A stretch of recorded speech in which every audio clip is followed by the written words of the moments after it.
Assalamualaikum warahmatullahi wabarakatuh. Halo teman-teman, bertemu kembali dengan pelajaran IPS. Pada kali ini, Bu Ica akan melanjutkan materi kita yaitu buku tematik 6I tentang modernisasi. Namun sebelum memulai pelajaran pada kali ini, mari kita awali dulu dengan membaca basmalah. Bismillahirrahmanirrahim. Oke, bisa kalian lihat ya perbedaan anak-anak zaman dahulu dan anak-anak zaman now ya, atau zaman sekarang. Tentunya kalian pun mengalami hal seperti pada digambar ya. Tentunya kalian itu anak-anak zaman sekarang yang dimana semua permainan kalian bisa lihat pada handphone, pada laptop, pada gadget yang kalian punya. Sedangkan pada zaman dahulu permainannya masih sangat berdekatan dengan alam. Kenapa bisa demikian? Bisa terjadi hal tersebut karena pada zaman sekarang adalah zaman milenial ya, atau milenialis. Jadi apapun melakukan hal apapun itu sangat dengan mudah, dengan cepat, dengan teknologi yang berkembang saat ini. Itulah yang disebut dengan modernisasi. Jadi modernisasi ini adalah suatu perubahan dari keadaan yang tradisional menuju ke masyarakat yang lebih maju atau modern.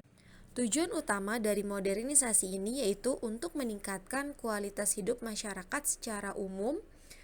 Modernisasi juga untuk mengubah pola pikir seseorang menjadi lebih baik dalam berbagai bidang kehidupan. Seiring dengan waktu, manusia menemukan berbagai cara untuk mempermudah hidupnya. Nah, dari perkembangan teknologi merupakan salah satu upaya manusia menemukan cara yang paling mudah untuk memenuhi kebutuhan hidupnya. Nah, perubahan zaman menyebabkan banyak cara dan peralatan yang lama ditinggalkan. Semua diganti dengan cara dan alat baru yang lebih canggih dan modern. Nah, masyarakat saat ini disebut sebagai masyarakat modern, yaitu sebagai hasil dari modernisasi. Nah, apa saja sih ciri-ciri masyarakat yang modern? Yang pertama yaitu bersikap terbuka untuk penemuan baru dan menerima perubahan dari hal-hal yang baru. Yang kedua, memiliki keberanian untuk menyatakan pendapat, kemudian mempunyai kepekaan terhadap masalah-masalah yang terjadi di sekitarnya. Yang keempat, menghargai waktu dan lebih banyak berorientasi kepada masa depan atau masa yang akan datang. Yang kelima, percaya diri yang tinggi dan percaya pada iptek, ilmu pengetahuan dan teknologi. Selain itu juga menyadari dan menghormati hak dan kewajiban orang lain, memiliki perencanaan dan perhitungan yang matang, serta memiliki keyakinan untuk bekerja. Modernisasi selalu membawa perubahan, termasuk perubahan sosial. Nah, perubahan sosial ini bisa membawa dampak yang positif, bisa juga membawa dampak yang negatif ya. Dampak positifnya di sini yang pertama yaitu berkembangnya iptek, yaitu ilmu pengetahuan dan teknologi. Nah, perkembangan ilmu pengetahuan dan teknologi dapat dirasakan masyarakat mendorong semakin maju dan membaiknya tingkat kehidupan. Yang kedua yaitu kemajuan di bidang industri ya. Dengan adanya modernisasi dapat menunjang kemajuan di bidang industri. Semua kemudahan, fasilitas teknis yang ada akan lebih mempercepat proses produksi dan distribusi barang dan jasa yang dihasilkan.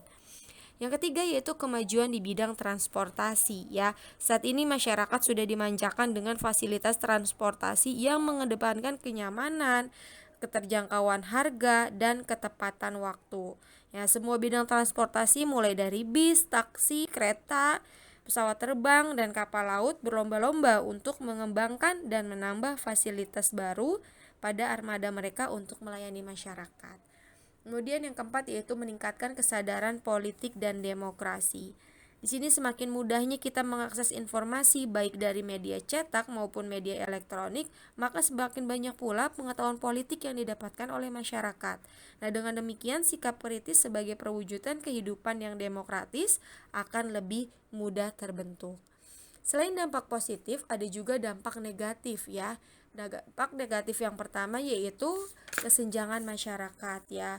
Ada kesenjangan sosial dan ekonomi masyarakat ya. Secara khusus kesenjangan sosial yang terjadi dalam masyarakat akibat adanya modernisasi dan pembangunan yang dapat dilihat dengan adanya berbagai fenomena yang terjadi di masyarakat.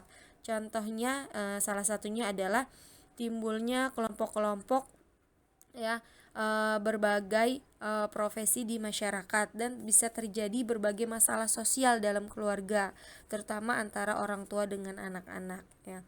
Selain itu juga terjadi perubahan sosial budaya dalam masyarakat yang sulit untuk dihindarkan, yaitu kecanduan game online serta mode pakaian ya. Nah, itulah salah satu contoh perilaku kesenjangan sosial di masyarakat. Yang kedua yaitu pencemaran lingkungan ya. Dengan adanya modernisasi ini di negara kita ditandai dengan dibangunnya berbagai industri dan pembangunan di segala bidang kehidupan ya, sehingga menimbulkan permasalahan baru pada lingkungan hidup ya. Dengan dibangunnya industri-industri maka terjadi pencemaran di sungai karena sebagian besar industri membuang limbahnya ke sungai ya. Selagi itu pencemaran sungai, dan ada juga asap dari pabrik yang dapat mengakibatkan pencemaran udara.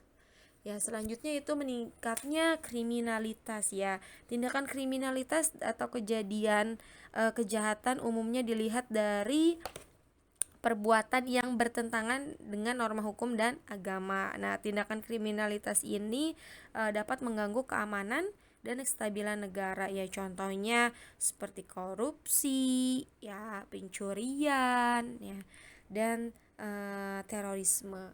Dan yang terakhir yaitu sikap individualistis ya.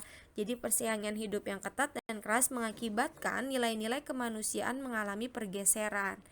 Jadi muncullah sikap individualistis sehingga hilanglah budaya gotong royong dan tolong menolong antar sesama masyarakat.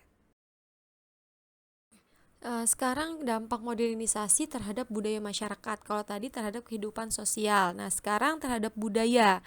Nah, sama dampaknya pun ada yang positif, ada yang negatif ya. Positifnya yang pertama yaitu perkembangan iptek ini dapat menggali budaya kita untuk dipertahankan ya. Jadi modernisasi ini akan memengaruhi masyarakat yang akan mempertahankan budaya-budaya yang telah ada.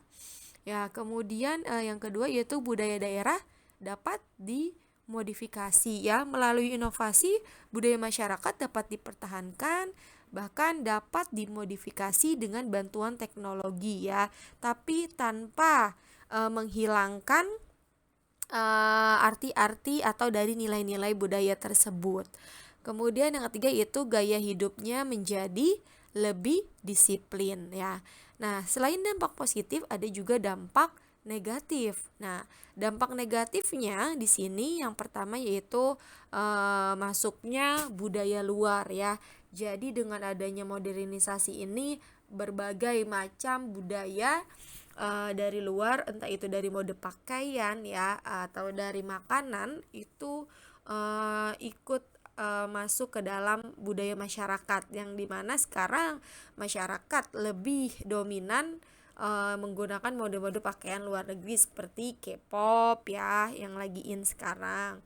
Kemudian yang kedua yaitu hidup mewah dan konsumtif, di mana kemampuan daya beli masyarakat yang meningkat sehingga membuat para pengusaha memproduksi segala macam kebutuhan, dan masyarakatnya pun tertarik untuk membelinya sehingga daya beli masyarakat pun meningkat.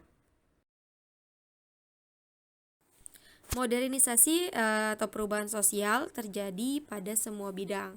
Tadi sudah dibahas dampaknya dalam kehidupan sosial dan dalam bidang budaya. Nah, sekarang perubahan sosial di bidang ekonomi, yaitu mencakup gaya hidup dan aktivitas ekonomi pada masyarakat. Nah, dampaknya pun ada dampak yang positif, ada yang dampak negatif. Dampak yang positifnya, yang pertama dengan adanya kemajuan teknologi, ya tentunya transaksi keuangan dapat kita lakukan dengan lebih cepat dengan menggunakan aplikasi internet banking contohnya ya, atau m-banking. Nah, yang kedua, belanja kebutuhan dapat dilakukan melalui online ya.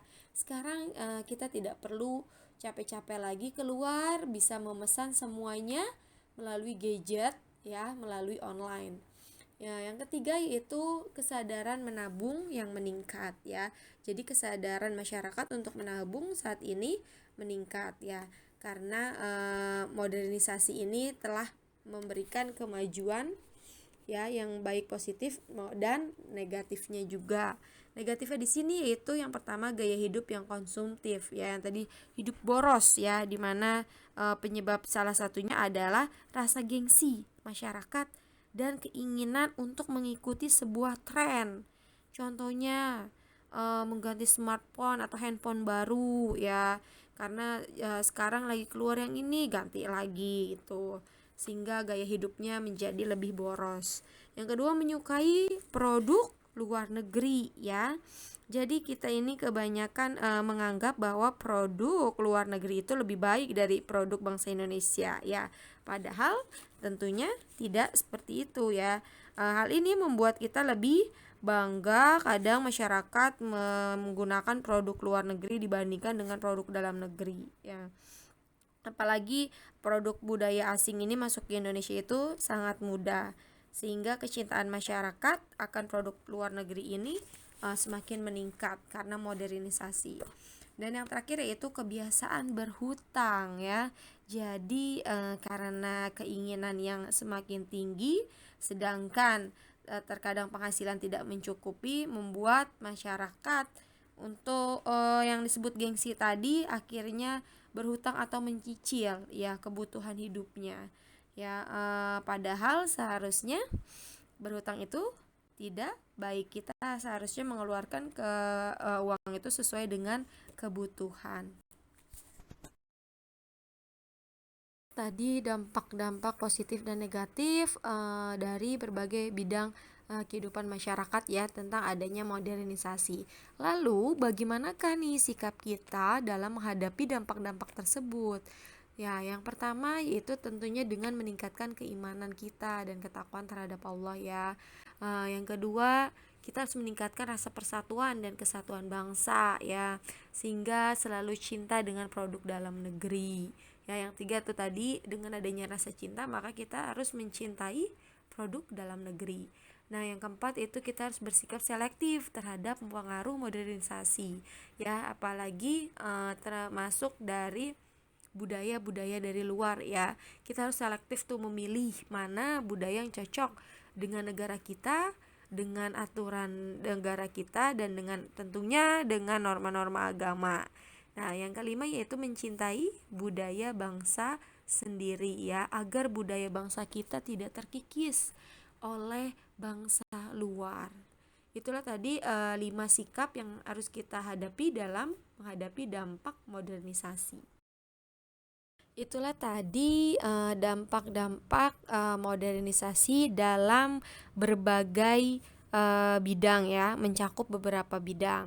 Nah, materinya akan Ibu lanjutkan pada pertemuan kita berikutnya. Pada kali ini cukup sampai di sini. Mari kita akhiri dengan membaca hamdalah. Alhamdulillahirobbilalamin. Wassalamualaikum warahmatullahi wabarakatuh.